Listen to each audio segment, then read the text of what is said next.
E aí, já pensou em ganhar muito dinheiro com um canal de corte igual esse daqui que você tá assistindo? No primeiro link da descrição temos um aulão para você que quer começar um canal de cortes e faturar muito aqui na internet. Também teremos planilhas que irão te ajudar na hora de organizar a produção do seu canal. Tá esperando o quê?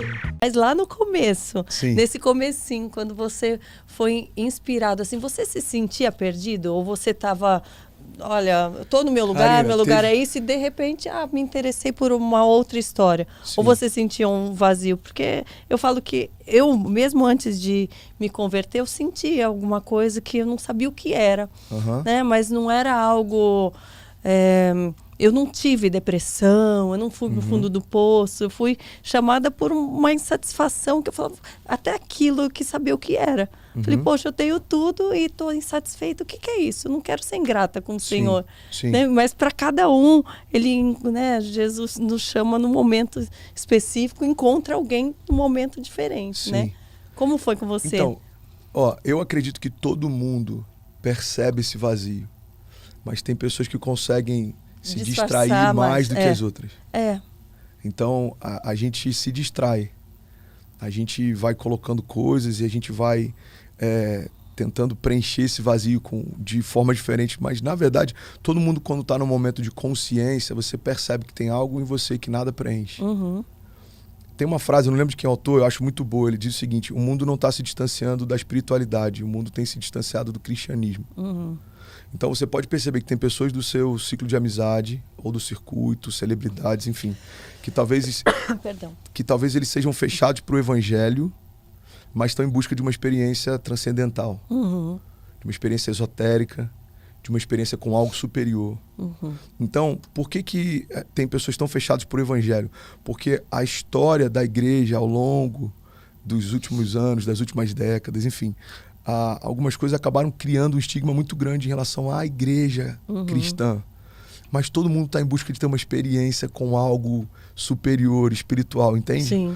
Então, eu acredito que todo mundo percebe essa fome por Deus, esse vazio. Sim.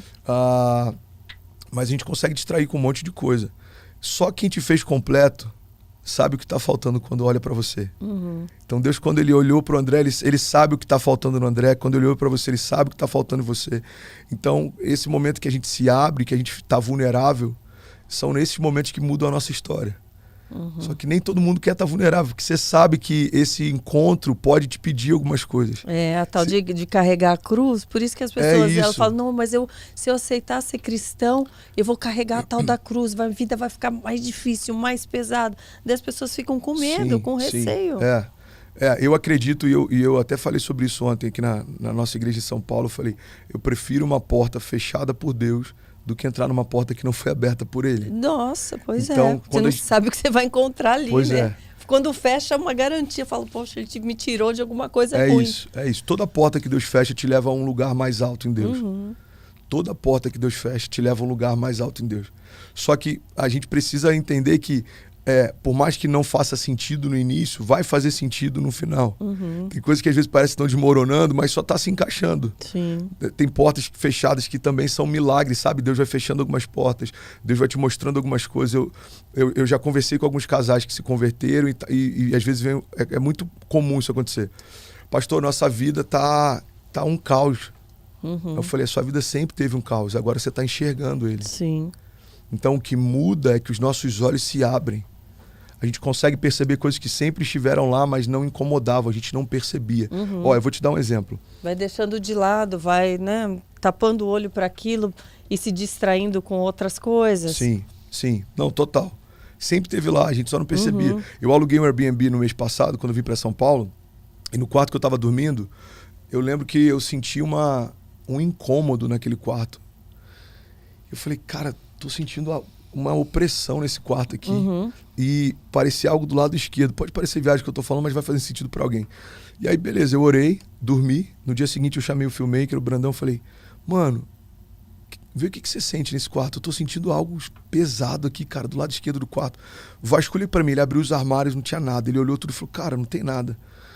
Eu falei, mano, e esses livros aí? Dá uma olhada. Aí ele pegou, tinha um conjunto de livros assim, de capa preta. Aí quando ele pegou o livro, invocação de espíritos, enfim, uma série de coisas, imagens, era muito pesado que estava ali. Nossa.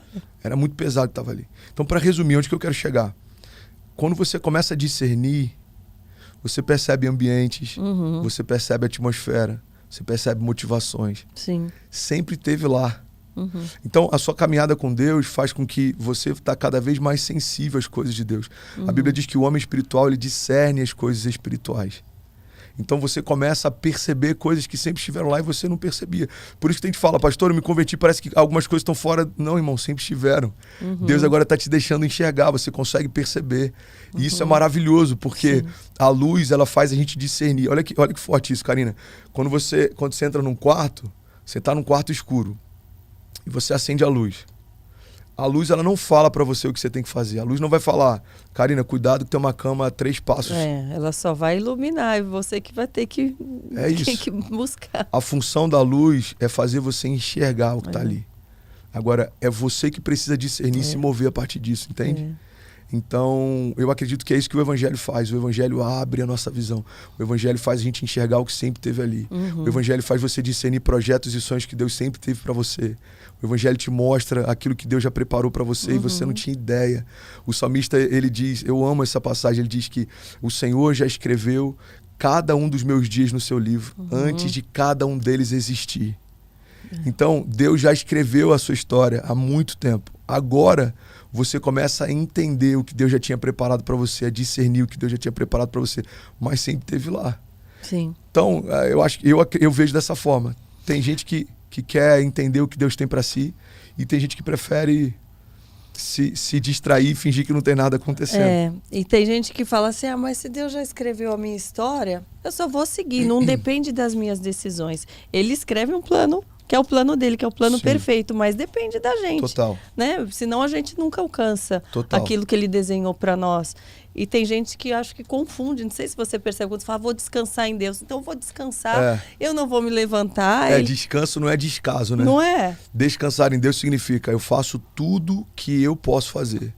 E agora eu descanso na certeza de que só Deus vai fazer aquilo que só Deus pode fazer. Exatamente. Ele mostra o caminho, ele mostra a direção, ele vai à frente, só que se a gente não levanta e não vai, as coisas não acontecem. Perfeito. Você tem percebido as pessoas mais confiantes ou mais temerosas nos dias de hoje? Porque eu acho que estão se levantando, né?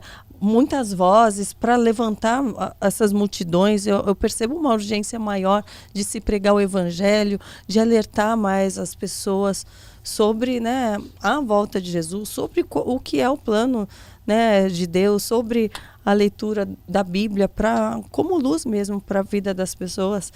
Mas eu percebo ainda muitas pessoas com receio e ao mesmo tempo uma multidão querendo, né, ser tocada, né, ser transformada. Como você que está à frente, né, de tantas pessoas enxerga esse momento atual? Karina, eu acho que as redes sociais, elas são uma bênção, dependendo da forma como a gente usa. A igreja, ela sempre endemonizou algumas ferramentas que ela não tinha controle, mas o problema não é a ferramenta. A gente que precisa saber utilizá-las. Tem uma frase de um pastor amigo meu, Gustavo Paiva, que eu acho que faz muito sentido. Ele fala que a igreja...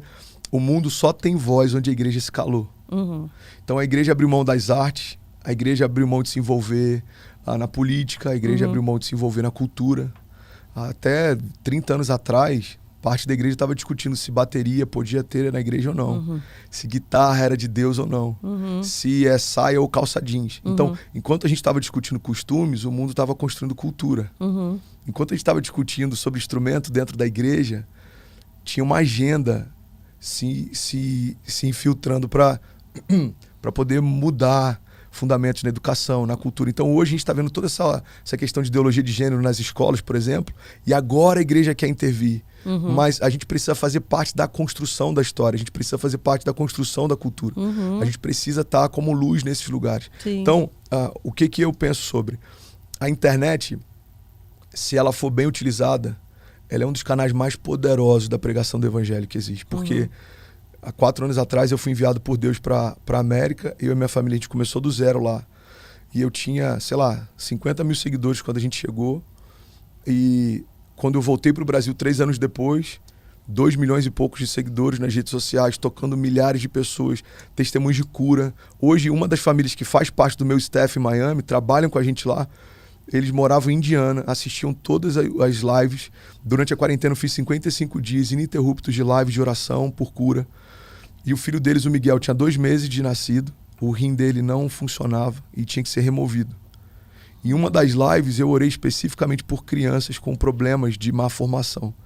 E o Miguel foi curado naquela live. Nossa. Então a família pegou um avião, pegou tudo que eles tinham, se mudaram para Miami, porque eles falaram, eu quero fazer parte do que Deus está fazendo aqui. Que lindo. Então, hoje eles são parte de uma igreja local, mas o filho deles foi curado através de uma live, entende? Então não dá para você mensurar o poder de uma palavra liberada.